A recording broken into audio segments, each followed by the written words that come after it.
You want to watch it? Wrong. Yeah, you want to try to watch the stream just because my phone's doing live stream.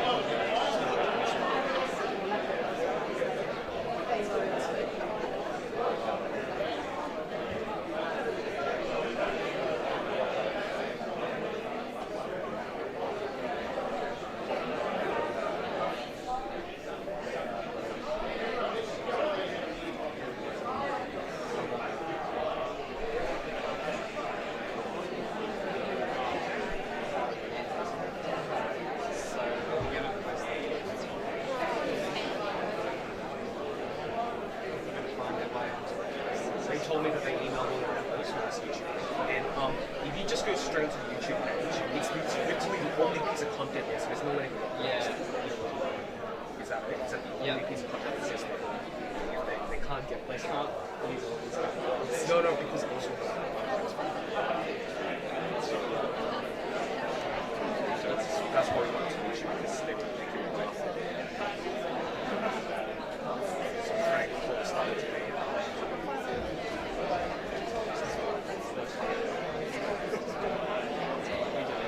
We kind of did it. We need to, there's some shit to organize. And I'll be frank, I'm happy, like, it's not going to require both of us to babysit this. I'm happy, like, if you're going to take the lion's share of the money this weekend. Just to help you set up, make sure you feel comfortable. It's your countdown. So you might as well grab it.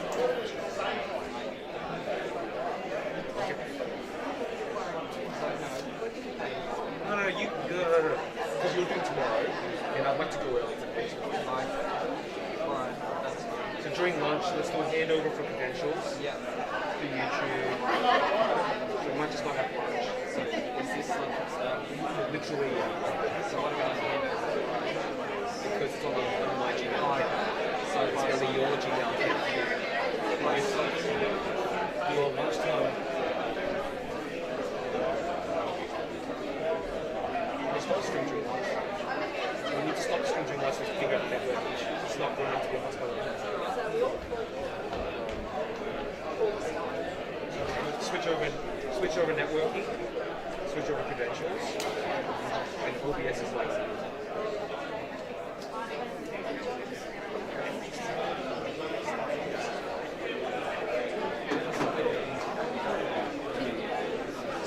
You've used OBS before?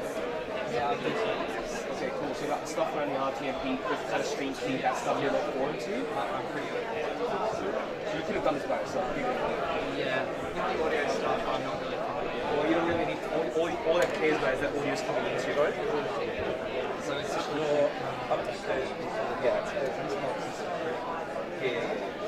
We've got a second adapter though, the Elgato, which I put somewhere away. That guy's like a video game stream key. Yeah. That guy's also nowhere near as good as the Black Magic. That's $800.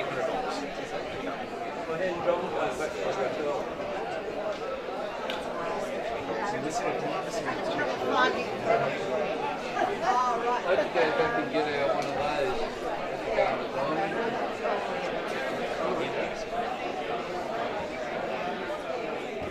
I have my iPad usually.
Ladies and gentlemen, welcome. I hope you're all pumped and excited for today, right? And hopefully tomorrow as well. You know, it's great to come to Bathurst. I can't tell you the last time I've been here. It would be 100 years ago. And it's like, it was actually a really great trip up. And one of the things that I think coming out here is getting a chance to meet new people. So I want to know, are you seated with people that you already know? Right. I think that in the next break, you should change seats and find somebody else that you don't know. You might just actually feel, you might make a new friend. I know it's scary. I know friends are scary, but it's actually a really good opportunity to come to a new place where people have come from all around the region and meet somebody new. Learn something different and see how you can make a difference to them and they can make a difference to you. Just before we kick off, I'd also like to let you know that where the exit doors are, right, out past the green lights, the ladies and gents to the right, downstairs is where the cellar is and where the gents is as well. Rotary brings us together from all different walks of life and also from different parts of the world. And I think that's the real benefit of it, is that we're all here to share the same vision, and that's to make a difference for people who are less fortunate than us and to make new friends and to have a good time while doing it. I'd like to start off by inviting Shirley Scott to do acknowledgement of country. She's with the local Aboriginal Land Council. Shirley, would you like to come to the stage and do the acknowledgement of country?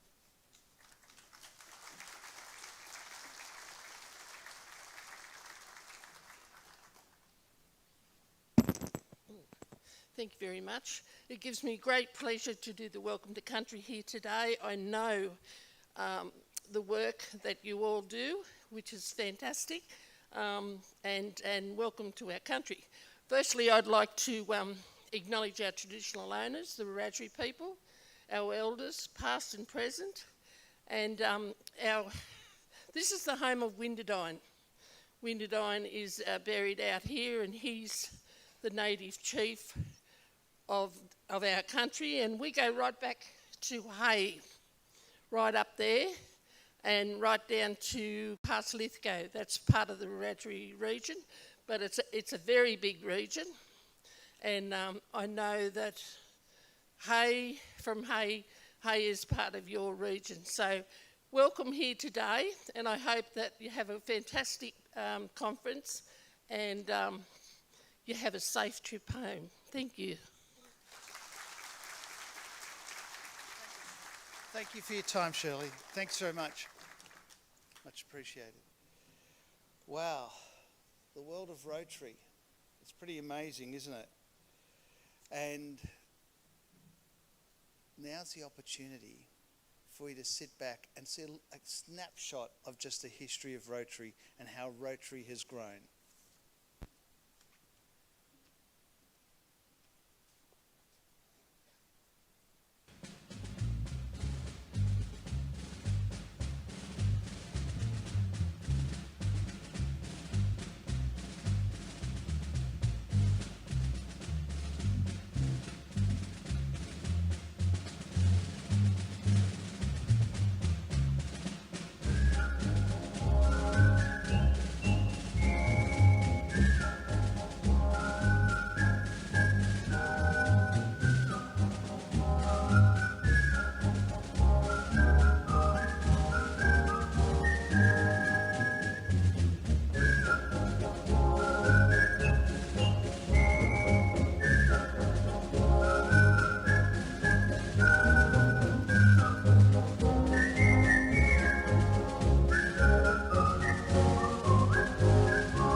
Put your hands up if you've actually been to another country and gone to a Rotary meeting. Wow, me too. And it's surprising, isn't it? They're all people like the rest of us, all doing good. It's pretty awesome. And I think it's not till we see it sort of in that vein that, and see the globe with and how much coverage we've got, you realise how much difference that we're making at all levels. Now, talking about making a difference, it's what can I say? A former club member of mine from the Rotary Club of Canberra, who is the current district governor. It's our district governor, Dr. Michael Moore, AM.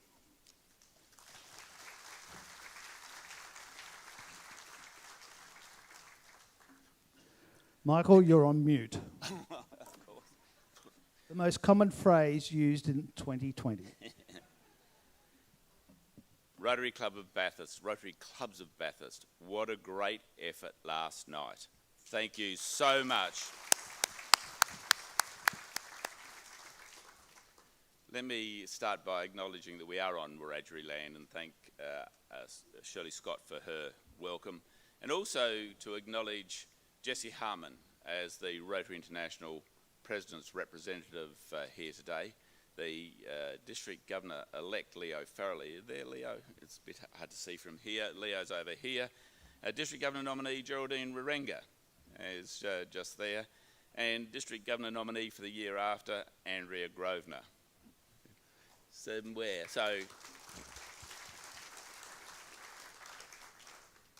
you know, our district is 9 months old.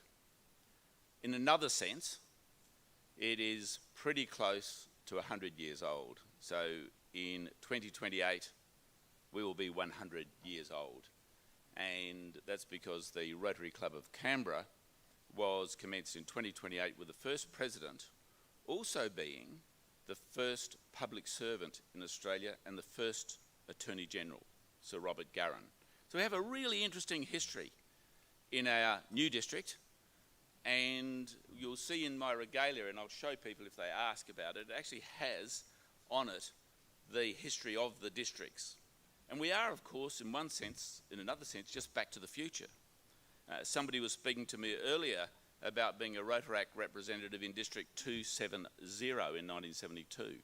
And District 270 pretty much aligns with District 9705. So it's an opportunity for us come back together, and that of course is this year's Rotary theme, that Rotary opens opportunities. And wow, when Holger Knack suggested that, it was pretty clear he didn't have any idea about COVID-19 coming, because he also asked us to make sure that we could be innovative. Well, innovative we've been, and we know now how to get off mute, and we know how to run things. So it's been a fabulous year in one sense, and it's been an incredibly challenging year in many other senses. This conference would not have been possible without the extraordinary work of Phil Byrne. Phil, thank you so much for your efforts. And on the ground here, Doug Kinleyside and Irene Jones. Doug and Irene, so thank you so much, and the other members of the committee, not the least of which is my lovely wife Helen, who's here. I said to Helen, do you want to join the normal Rotary thing that district governors do and have on my card Michael and Helen and so forth? She said, I'll have a card of my own, thanks. So if you see Helen ask you for a card, it looks really nice. But what we do know is that somebody who takes on this role is challenging enough anyway, but when you take on the role and then within the time that you start the role, you have 4 grandchildren, having had none before, it comes a bit demanding on not just the district governor, but perhaps more so on the partner of the district governor. And we've had that as you speak, because I know you've done other things. And one of the reasons that we have a session on environment is not just that we've got our new area of focus, the 7th area of focus, supporting the environment, and a focus on health and immunisation, is because these things have been incredibly important to me, as they should be to every Rotarian. So when I joined Rotary, the key question for me came from my father-in-law: Michael, will you join Rotary? Eric, can you give me one good reason? Michael, for you, you could be part of getting rid of polio from the world. And I said, yes, that's something that I'd really like to be part of. And my own area of health has grown significantly in that time since I joined Rotary about 20 years ago. And it includes, at the moment, being chair of a global task force on immunisation for the World Federation of Public Health Associations, who, when I accepted that, I thought it would be a relatively small job, but what a year to have that role. And it's also one of the reasons I'm absolutely delighted that the head of the TGA, John Skerritt, is here with his wife Amanda. Also, by the way, Amanda, a current president of a Rotary club in Melbourne. And we are absolutely delighted because John will be talking about peace. But his experience and his understanding in terms of the broad nature of vaccinations and the broad nature of disease is incredibly important to us as well. And it's incredibly important that each and every Rotarian who understands what we've done in terms of polio also understands that that applies right across the world in terms of vaccination. That's how we keep people healthy. Let me give the specific example of Samoa, where some vaccinations went wrong, where measles vaccination, where a huge number of people decided not to vaccinate. The end result was 80 babies dying in a really small country. It was a really sad case, very close for us, for Helen and myself, because our son was leading the Department of Foreign Affairs mission to help that country. He had a new baby, and he was watching babies die. You know, I actually haven't seen a dead baby. And I think that sometimes we forget the impact that Rotary has and can have. And when we let our vaccinations go, we create a significant amount of problem, and it's a real problem about morbidity and mortality. And it's a great opportunity for me to be here today to actually push, if you like, one of my own pet themes, and that's what I'm doing, because Rotary provides just such opportunities. And we're going to see over the next couple of days a series of other opportunities that clubs have adopted and have grabbed and gone with. And I think it's fantastic. And as Helen and I have met our clubs, many on Zoom, more and more face-to-face, and we see the work that you're doing in the community, in the local community, nationally, in Indigenous communities, internationally, clean water, sanitation, education. There's so many things happening. And don't forget the environment, because we are going to have to really look closely at this 7th area of focus, the environment, because it is so important. And for me, who's come in through public health, and I see Rotary areas of focus aligning very, very well with the United Nations Sustainable Development Goals, which have been adopted by 181 countries in the world, the alignment is really, really important. And it's not surprising. Let's not forget that, that on the United Nations, Rotary has a seat. Rotary was part of putting the United Nations together. Rotary still has 38 representatives on different UN bodies, UNICEF, World Health Organization, and so on. It is a really, really important part. You are a really, really important part of this fabulous organisation that we call Rotary. We do have to grow Rotary. And as we grow, we're going to have to think about doing it differently. It's been really comfortable for us to sit around, perhaps sing Rotary Grace, perhaps sing the national anthem, perhaps have a speaker, and then raise a bit of money at the barbecue and work out what we're going to do. Nothing wrong with that at all. However, what's going to happen is that if we continue just on that way, Rotary is going to slowly disappear. We really have to think about how we're doing things, how we're going to operate. And our international president, Jesse, I hope I'm not using your material, and our international president has really put a focus on diversity and inclusion. And I think it's really important for us to consider about how we make sure that our clubs reflect the communities in which we live and change accordingly. So we have many opportunities, and this is, make sure you get a fine for that one, and from somebody else from his club. And by the way, I got caught exactly the same way at District Governor's meeting yesterday, so I'm up for a fine too. While we think about it, maybe it might be time to turn our phones to silent or buzz. And look, I think what we've got is a great opportunity. I'm really looking forward to these next few days. And don't forget, the most important part of the opportunity is the single goal that I took on when I was District Governor. So we're in San Diego, Helen and myself, doing District Governor training. And all the District Governors are talking about the 4 or 5 goals that they had and what they were going to do. And I said, no, I've just got one goal. One goal to meet somebody and work with somebody you haven't talked to.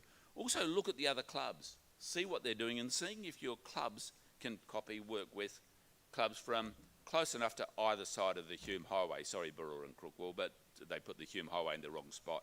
And make sure that we can see ourselves as a district and do so. And I'm very, very proud of the way our district has responded to this particular challenge, and also proud of the leadership that was involved from Steve Hill, who can't be here with us today, past District Governor, and past District Governor George Weston, along with those other District Governors that followed them.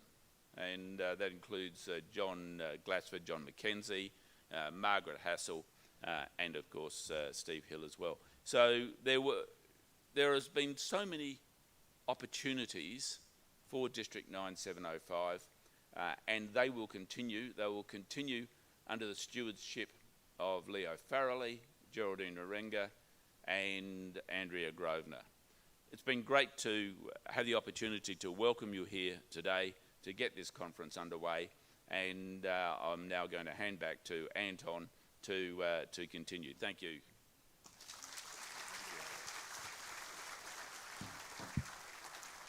I guess one thing that has definitely occurred in the last year is that we've learned to adapt, to change, to innovate.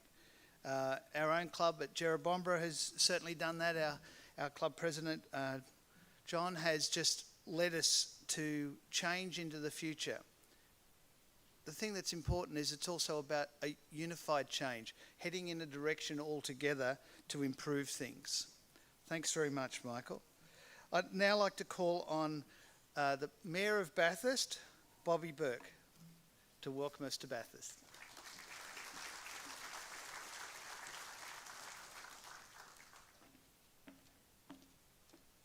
Thank you, and welcome everyone to our great city, Bathurst. I've lived here all my life and I love it, and I hope you really love it over the weekend that you're here today, this weekend.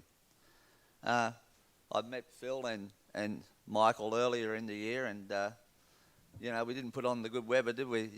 It's raining. I said it'd be sun shining, and you'll have a really good time. But I think you will have a good time. There's a lot to see around Bathurst. I could tell you a little bit about it. We have good art gallery open today. We have Miss Trail's house, and this is celebrating the Cavalier of History and Fashion, and it's a beautiful building if you have a chance to go and see that. And we have the oldest church this side of the Blue Mountains. It's called Holy Trinity, and they have a fete out there today, and it's a beautiful church. It's just on the other side of the river as you come into town. And as you come into town, I suppose, you could see the Bathurst Lifestyle and Leisure Expo. There's a lot of people down there today, so you'll have an opportunity to go down there. We've got the Gold Crown going. It'll go for another week. It's one of the biggest trotting events in New South Wales. And we've got football coming here soon. Any Manly supporters out there? Oh, gee. Well, you're going to get a flogging if you come to Bathurst, because this is a Penrith town. We have the Panthers League Club up here, which is, if you have an opportunity, there's good meals there, and so is the RSL. But, you know, I like Rotarians. I'm a bit of a volunteer myself in the community. That was probably my platform as coming in to council. And I really appreciate what we do for our communities. You know, if we didn't have people like yourselves, you know, I don't know what our community would look like. So I really appreciate what you do. And I do try to support Rotary here in Bathurst. We've got a lot of lovely museums. We've got a new rail museum just opened a year ago, and we've had over 30,000 people just go through it. And we just we had COVID-19 earlier in the year that affected that, so to have 30,000 go through our rail museum, which is not too far from where you are here now, it's good to see. And you know, we just had last week the cycling classic.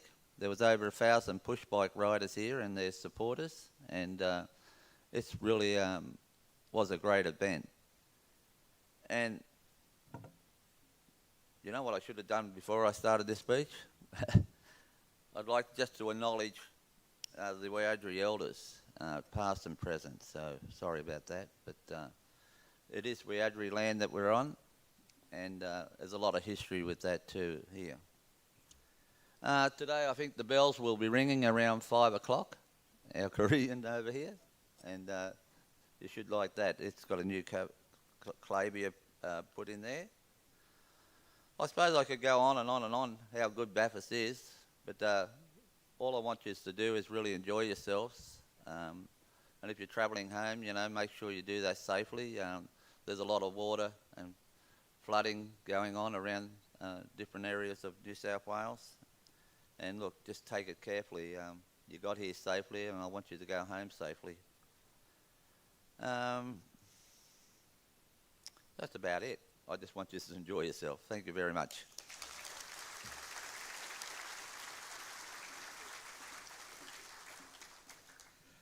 Thanks very much, Bobby.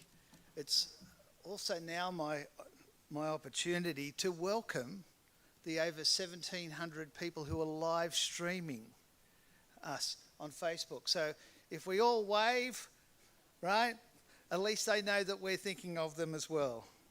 I hope they enjoy the conference as well. Now, it's interesting. We have a speaker coming.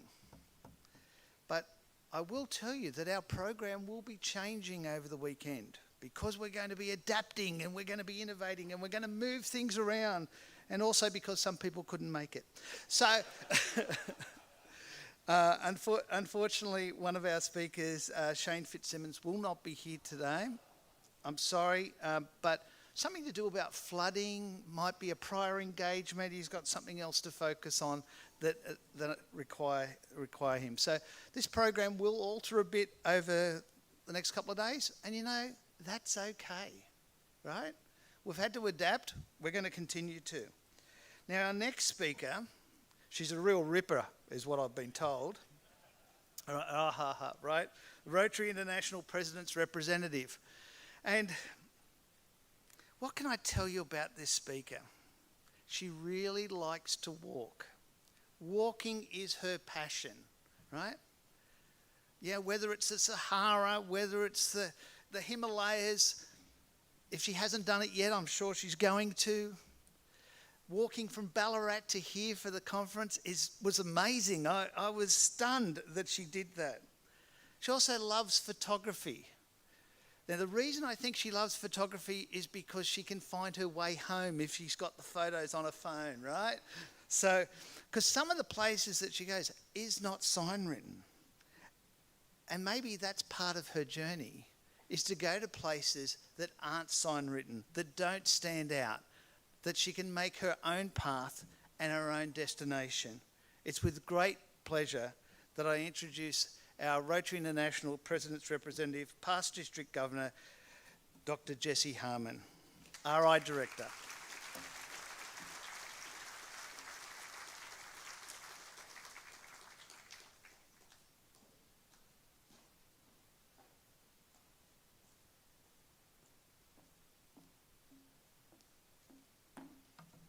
Thank you, Anton.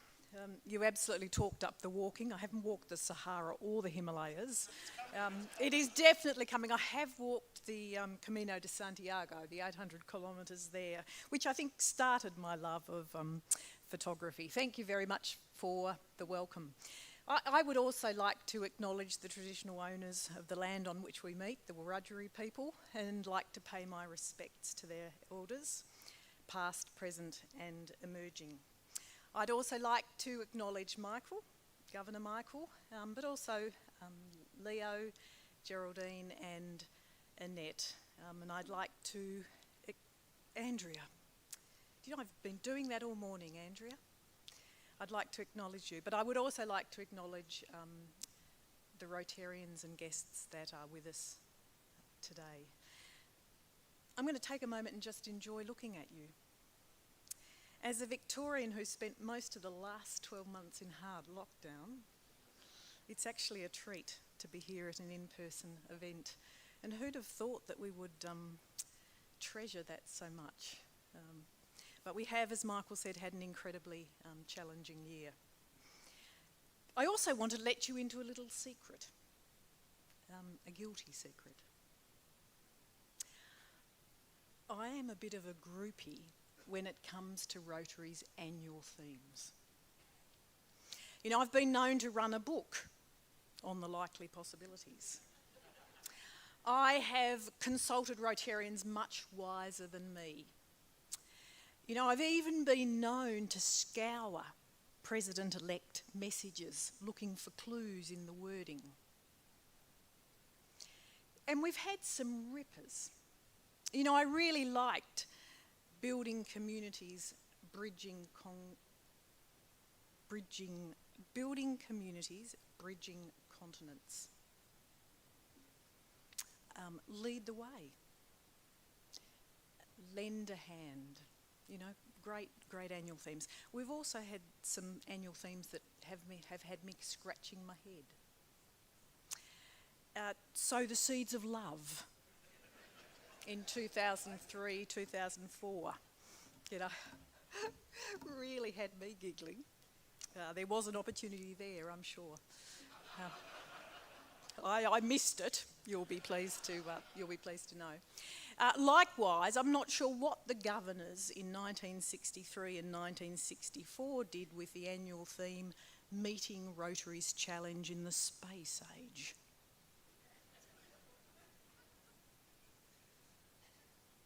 You know, but whatever they are, the themes give us an opportunity to, reflect on Rotary's role and our place within that. I do really like Rotary opens opportunities. You know, and I will be always forever thankful of the wonderful opportunities that I've had in Rotary. I also like the graphic, you know, the opening doors. You know, because they remind me of the importance of new things and stepping into things that are new. And so that's what I'd like to speak with you about today. I'd like to talk about the new things that are happening within Rotary that are creating opportunities for us. Opportunities to strengthen Rotary, to increase our impact and to build a stronger future for this wonderful organisation. And I've identified 5 things. The first thing I'm going to touch on is the role of women. You know, I'm going to start there. We've just had International Women's Day. You know, women in Rotary continue to play an increasingly important role. You know, the proportion of women continues to rise. From, you know, 20,000 back in 1989, the year that we were able to become members, to nearly 280,000 today. You know, we make up about 25% of the membership across the board, but nearly 30% of the membership here in Australia, and we can be proud of that. You know, women make up almost 30% of the leadership roles in Rotary, club presidents and district governors, and you know, even on the board of Rotary International, where we've traditionally had 1 or 2 women, in July, when I join the board, we will have 9. That's half the board of Rotary International. And of course, in 22-23, we will have our first female president of Rotary International, Jennifer Jones. You know, women have brought great energy and enthusiasm and diversity to Rotary, and they have underpinned our growth over the last 30 years. And I know that women will continue to play an increasingly important role. The second thing I'd like to talk about is this focus that Michael mentioned on diversity, equity and inclusion. You know, the board has recently adopted a diversity, equity and inclusion statement, which effectively says that Rotary seeks to be more representative of the communities that it serves and seeks to acknowledge the contributions of all backgrounds, not just age and gender, but all cultures, all expressions, all identities. And to make this more than words, the Rotary International Board has set up a task force, a small diverse group of Rotarians and Rotaractors to help us make this real. They've commissioned PricewaterhouseCoopers to develop and operationalise plans to be rolled out across the world and to set the performance indicators. You know, they've developed a range of resources, learning resources that all of us can access on the Rotary International website. They've also agreed to continue to support Rotary fellowships and action groups that bring people together around shared passions. You know, the board recognises that increasing diversity, equity and inclusion is everybody's responsibility. You know, it's about making us more representative of the communities we serve, and in the end, it's about being true to the object of Rotary. You know, being open and inclusive, being fairer to all, and being beneficial to the communities that we serve. So diversity, equity and inclusion is my second development. My third development relates to new types of clubs. We are seeing the emergence of a whole range of new types of clubs.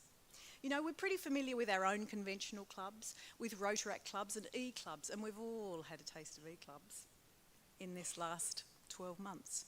But there are other types of clubs that are emerging, like passport clubs, and we hear a lot about the Gold Coast passport clubs. You know, people that join a club here but move around other clubs and join the service projects of other clubs.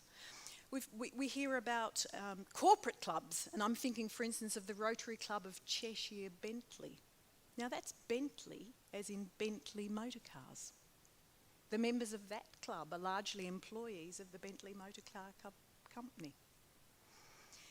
You know, we're also seeing the rise of alumni clubs filled with our past Rylarians and Rotaractors. And similarly, we're seeing the rise of cause-based clubs like Minnesota Veterans, like Water, Sanitation and Health, or like the club charter I recently went to, the Rotary Club of End Human Trafficking.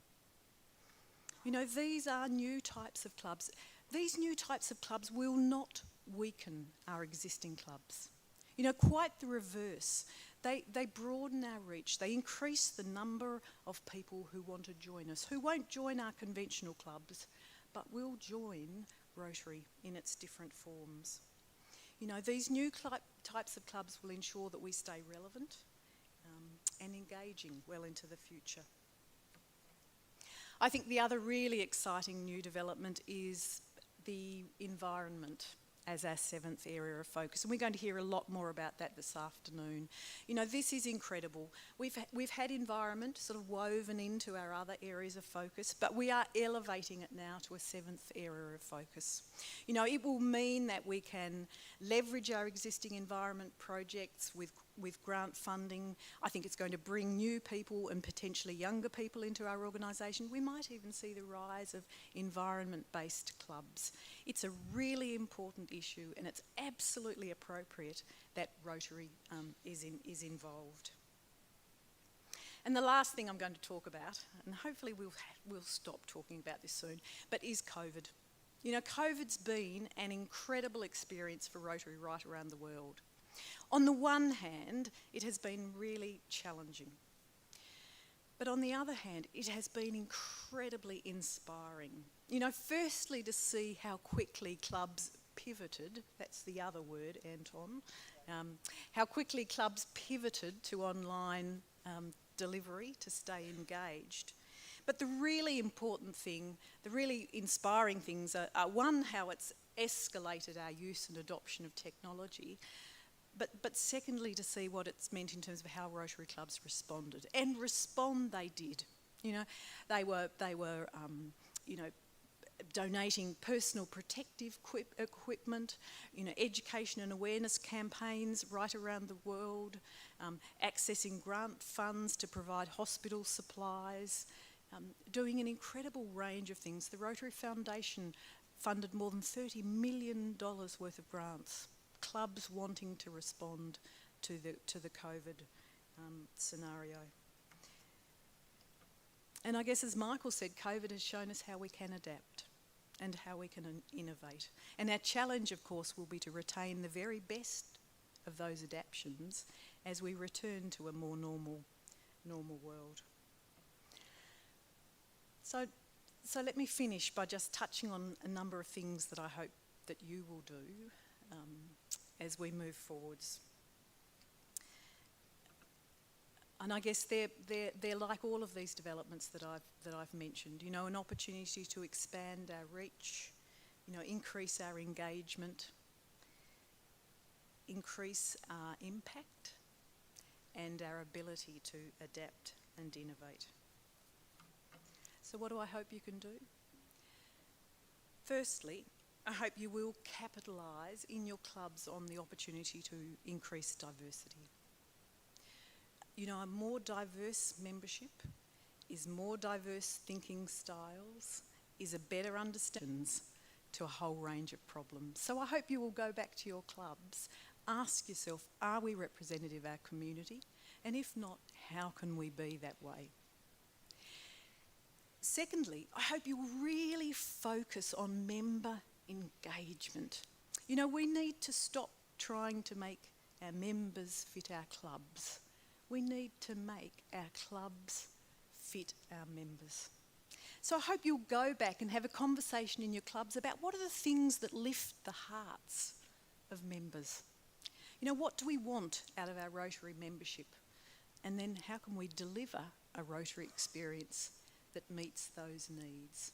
You know, that's an incredibly important part of our value proposition. And finally, I hope you will continue to do the things, the wonderful things that you do to make a difference in your communities. You know, you have an incredibly rich history of impact in this part of the world. And I hope that you will continue to do that well into the future. You know, in our 100 years, we have done some amazing things in Rotary. You know, we have created so many opportunities. And they are captured in our Rotary annual themes, but I think they're also captured in our official motto, service above self. So thank you for everything that you have done to now. Thank you for everything that you will do in the future. If you can help us be here 100 years from now, I might just return some of those losses I've lost on my annual theme books. But most of all, you know, thank you for being part of this wonderful organisation. Thank you for being Rotarians. Thank you for having me. Please enjoy the rest of the conference.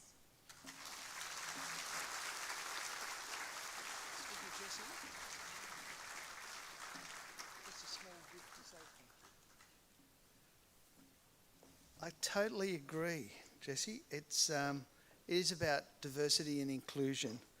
And sometimes when you think of your club and you go, oh, well, you know, we're pretty representative of the area. A simple exercise is to go to the Australian Bureau of Statistics and see the breakdown of nationalities within your areas or regions or towns. And then say, is this representative of who we are and what we do? As far as themes go, for me, it was Make Dreams Real and Sow the Seeds of Love were my two favourites, right? And but it's one of those sort of things within Rotary, you know, that the 6 most expensive words is we've always done it that way. And it's not about change for the sake of change. It's about change to make a difference and to improve things. So even just assessing what you're doing and how you're doing it can make a huge difference, not just to your club, your members, but to the region in which you're working as well. Now, we're running way ahead of time because I thought that long walk might have given us a bit more time. So we're actually going to be breaking for morning tea a little bit earlier. Now, I've been told by Louise that lobster mornay is served to the first 100 people that are on the top floor, or was that the first 100 people who could walk to Wollongong? No. So, but there is, the morning tea is split, as is the lunch and afternoon tea. There's 100 people can be served upstairs, and the rest are in the room around the back here. So when you've come in the main entrance, it's to your right. So if you can come back here at 10:45 for the start off of our next session. And, yeah, so we're going to have a longer morning tea. But what I'm going to challenge you to do is to talk to somebody new. Someone who you see from afar that you can admire and you go, oh, I'd like to go and talk to that person. Go and have a chat to them. Ask them where they're from. Ask them what they love to do. What's their passion? What does their Rotary Club do that you could learn from? What can you tell them about your club that they could learn from you? Take this opportunity to make new friends, and I'll see you back at 10:45. Thank you.